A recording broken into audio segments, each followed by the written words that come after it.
これでいいんですね。Introduction, okay. じゃあ次ですね。Okay, thank you very much. Now then, let's briefly review the nitrogen fertilizer in the Mao era. In China, in 1935, ammonium sulfate plant with a capacity of 50,000 tons per year ammonia plant was constructed in Dalian by Japan. Dalian was at that time the center of the Manchuria. It's a puppet nation established by Japan. In 1937, ammonium sulfate plant was constructed in Nanjing. This was constructed by the Republic of China government. And New China constructed ammonium nitrate plants with the 50,000 tons per year ammonia plant by USSR aid. Ammonium sulfate and ammonium nitrate were the major fertilizers in the early days of the Mao era. The central government controlled ammonium sulfate and ammonium nitrate. Meanwhile, ammonium bicarbonate plants were constructed in the rural areas. Ammonium bicarbonate is not an efficient fertilizer because its nitrogen content is low. The besides, nitrogen content of ammonium bicarbonate is easy to decrease during transport and storage.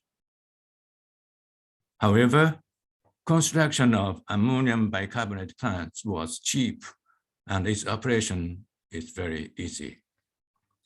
Deterioration during transport and storage was comparatively minimal since plants are constructed in rural areas. And China was the only nation in the world to have utilized ammonium bicarbonate as fertilizer. Ammonium sulfate and ammonium nitrate were controlled by central government, but ammonium bicarbonate was controlled by local governments. Local governments were very aggressive in increasing ammonium bicarbonate production, and ammonium bicarbonate had been widely used in the rural areas.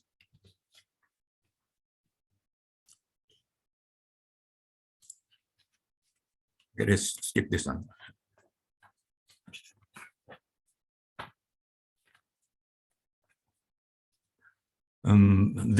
However, there is controversy over small-scale production in the early China.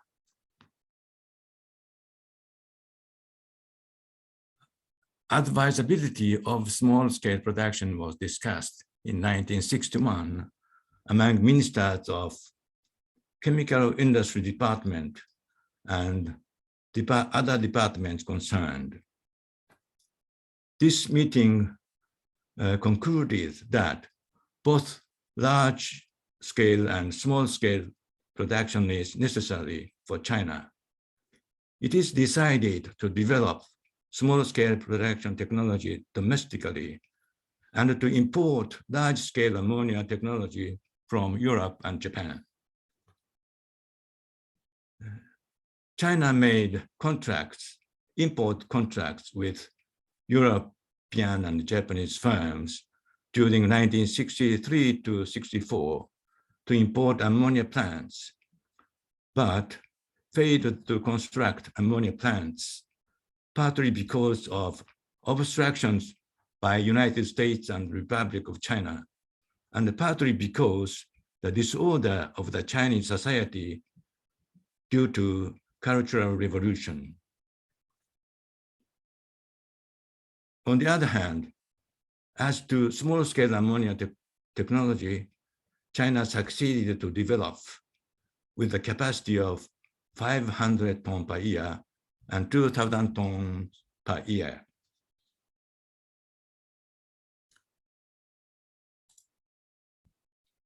here, let's review this unique development of small-scale ammonia technology in China. In the previous time, 50,000 tons per year and 33,000 tons per year plants were already constructed in Dalian and Nanjing. And New China constructed 50,000 tons per year plants through the aid of USSR. So early New China already have technology of 50,000 tons per year ammonia plants. On the other hand, this Sino-Soviet confrontation became serious in the 1960s, resulting in military confrontations at the national border. Then Chairman Mao began to fear that United States or USSR will attack and invade into China. Then China aimed to construct the geographically dispersed production structure, since the concentration of production will cause a serious damage on the Chinese economy in case United States or USSR attack China. Therefore, despite the established 50,000 tons per year plants, China newly developed the technology of small-scale ammonia plants, namely 800 tons per year or 2,000 tons per year. Around 500 small-scale ammonia plants were constructed in the rural area of all over China. Using those small-scale ammonia, China developed technology to utilize ammonium bicarbonate as nitrogen fertilizer.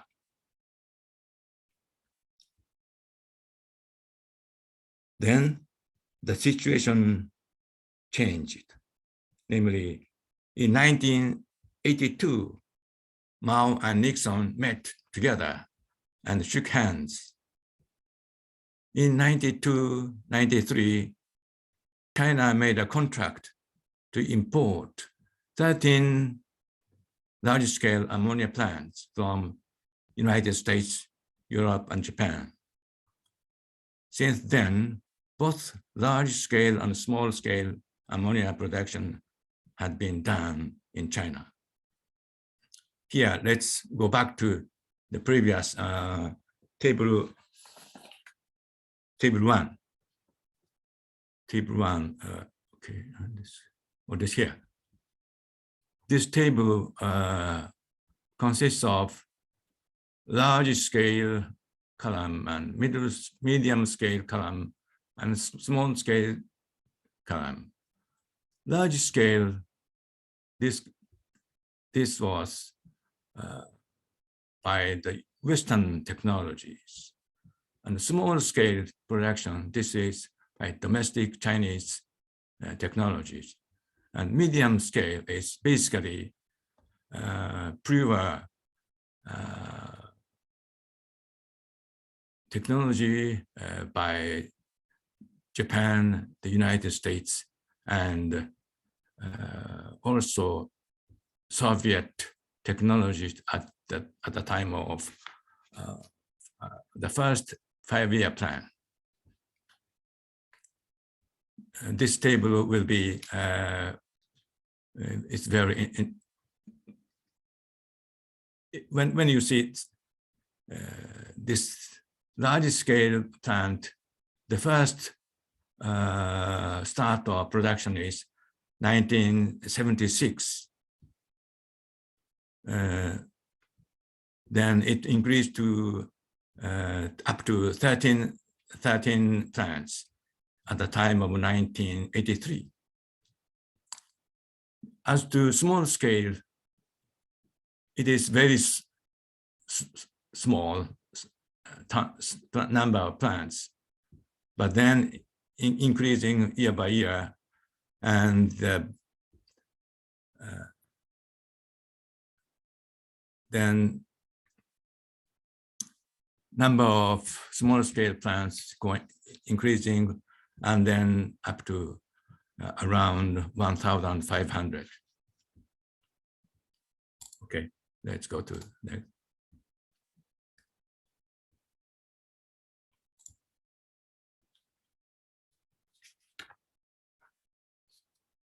Then situation has changed through the reform and opening up policy. Mao died in 1976. Deng Xiaoping became the new leader in 1978. Under the leadership of Deng, the reform and opening up policy started. Rural areas were the center of the reform and opening up movement. In the latter half of 1980s, R&D works supported by the local governments caused success to convert ammonium bicarbonate plant into urea plants. The fertilizer industry in the Mao era thus had drastically changed through the reform and opening up policy. Here, let's see the peasants' preference to urea. The nitrogen content is of ammonium bicarbonate is theoretically 17.5%, but actual nitrogen content is less than 10%. Nitrogen content of major nitrogen fertilizer, urea 46%, ammonium sulfate 21%, and ammonium nitrate 33 to 35%. Nitrogen content of ammonium bicarbonate easily dissipates during transport and storage. Ammonium bicarbonate tends to solidify also during transport and storage. Hence, ammonium bicarbonate was not an efficient fertilizer for peasants. Local governments intended to increase ammonium bicarbonate production, but peasants disliked ammonium bicarbonate. They liked urea. Urea was used originally as a raw material for plastics during the pre-war days. After the war, the cost of urea decreased and it began to be used as a fertilizer. Local governments made efforts to develop technology to convert ammonium bicarbonate plants into urea plants, since ammonium bicarbonate is an intermediate product of urea synthesis. Then let's see how the conversion of ammonium bicarbonate plants into urea plants. Ammonium bicarbonate plants were constructed using mainly pig iron, while urea plants needs stainless steel. Due to the reform and opening up policy, stainless steels became available in rural areas also. The first urea plant converted from an ammonium bicarbonate plant was constructed in the Pindu fertilizer factory in Shandong province. The idea for it was first formulated in 1982 with the target production capacity of 40,000 tons per year. The Pingdu fertilizer factory started conversion of the plant with the cooperation of the Department of Chemical Industry. The first converted plant was completed mechanically in 1986. After a year of technological improvement, the technology was established in Pingdu fertilizer factory in 1987. And since then, ammonium bicarbonate plants were converted to urea plants one by one. China's urea production from the small-scale plants, namely from ammonium bicarbonate converted urea plants, is larger than the production from the large-scale plants, which adopted the imported Western technology. And China is now the largest urea producer in the world.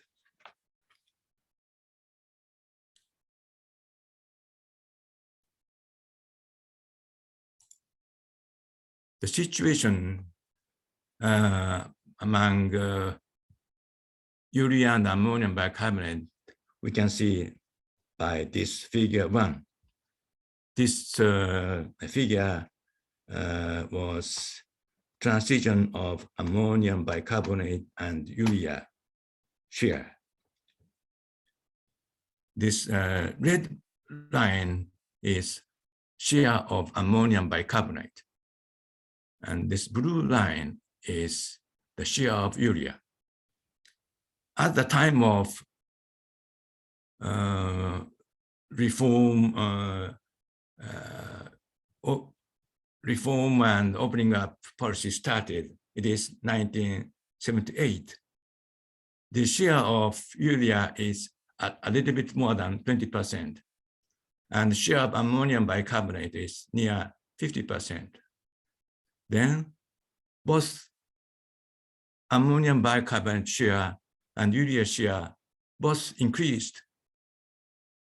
This is the share of ammonium sulfate and the share of ammonium nitrate decreased. So both urea and ammonium bicarbonate increased. But in 1997, the share of urea increased the share of ammonium bicarbonate. And then after 1997, share of urea increased to go up.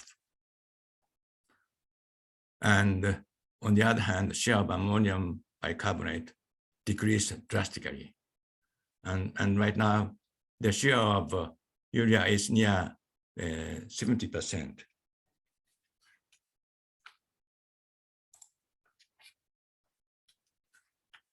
Here we have more data in table 2, the small-scale urea production in China. The share of small-scale urea production, you will find the data here. In table 3, next slide, table 3, you will see the small-scale ammonia production in China. The share of small-scale ammonia production is also clearly stated in this table. And this is the, okay, this we will skip. There's, because time is only short time is left. So let's go to the conclusion and implication. China started ammonia production by middle scale in early days of New China. But United States and USSR adopted containment strategy toward China. Then Chairman Mao considered that United States and or USSR might attack and invade into China and design a geographically dispersed production structure. And China succeeded to develop small-scale ammonia production technology and to utilize ammonium bicarbonate as fertilizer. Around 1,500 ammonium bicarbonate plants were constructed in the rural area of all over China. The fertilizer industry in the Mao era changed by the reform and opening up policy. And under this new policy, China succeeded to convert ammonium bicarbonate plants into urea plants. At present, large-scale plants are also operating. And these large-scale ammonia plants, technologies of these large-scale plants were imported from United States, Europe, and Japan.